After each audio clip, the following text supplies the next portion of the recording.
शिवसेना पक्षप्रमुख उद्धव ठाकरे साहेबांशी मी निष्ठावंत सैनिक म्हणून राहिलेला आहे। ज्या दिवशी मला प्रथम अँटी करप्शन ब्युरोची नोटीस आली त्या दिवसापासून आतापर्यंत चौकशीला मी सामोरं जात आहे। त्यांना जी माहिती पाहिजे ती माहिती मी देण्याचा प्रामाणिक प्रयत्न त्यांच्यापर्यंत मी पोहोचवलेला आहे। आणि मी परत सांगून आलो होतो की आत्ता तुमच्याकडे आलो, हा शेवटचा आलो, ह्याच्यापुढे तुमची नोटीस आली, निरोप आला तर मी येणार नाही। त्याच दिवशी वाटलं की लोक माझ्यापर्यंत पोचतील। मला मिळाल्या माहितीप्रमाणे कालपासून ही मंडळी 2 दिवसापासून रत्नागिरीमध्ये आहेत। रत्नागिरीच्या एका हॉटेलमध्ये ते उतरलेत, तिथून माझ्याकडे आज येणार। ह्या सर्व माहिती माझ्यापर्यंत पोचलेली आहे आणि मला माझी मानसिकता होती की वे माझ्या घरापर्यंत पोचणार, त्या अपेक्षेप्रमाणे ते आज माझ्या इथं इथल्या मूळ घरी आलेले आहेत, जिथं राहतो तिथं आलेले आहेत। एक पथक आहे, इथं एक पथक आहे, नंतर हॉटेलला तिथे माझं छोटंसं हॉटेल तिथं पथक आहे।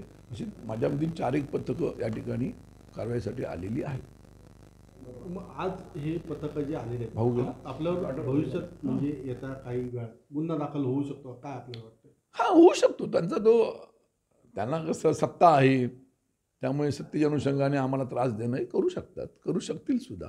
मला नाही माहिती, पण मी दोषी होऊ शकत नाही, कारण मी निर्दोष आहे। कारण मी काय आहे हे मला स्वतःला माहिती आहे, माझ्या कुटुंबाला माहिती आहे, माझ्या लोकांना माहिती आहे, माझ्या पक्षाला माहिती आहे।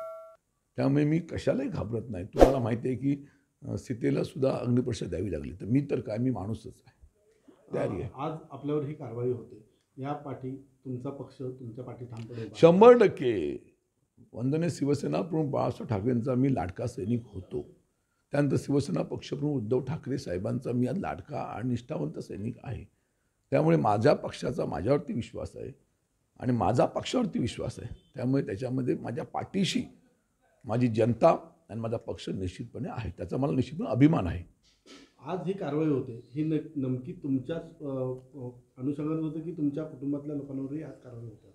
हां, आता माझ्या अनुषंगाने माझी पत्नी, माझी मुलं, नाही म्हटलं तर माझे मोठे भाऊ, छोटे भाऊ, ह्यांना त्याचा थोडाफार त्रास होऊ शकतो ना, होणार ना त्याचा त्रास।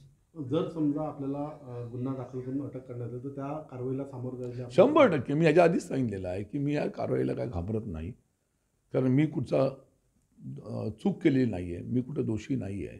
त्यामुळे मी निश्चिंत आहे। दिलेल्या प्रत्येक गोष्टीला सामोरं जायची माझी हिंमत परमेश्वराने मला दिलेली आहे।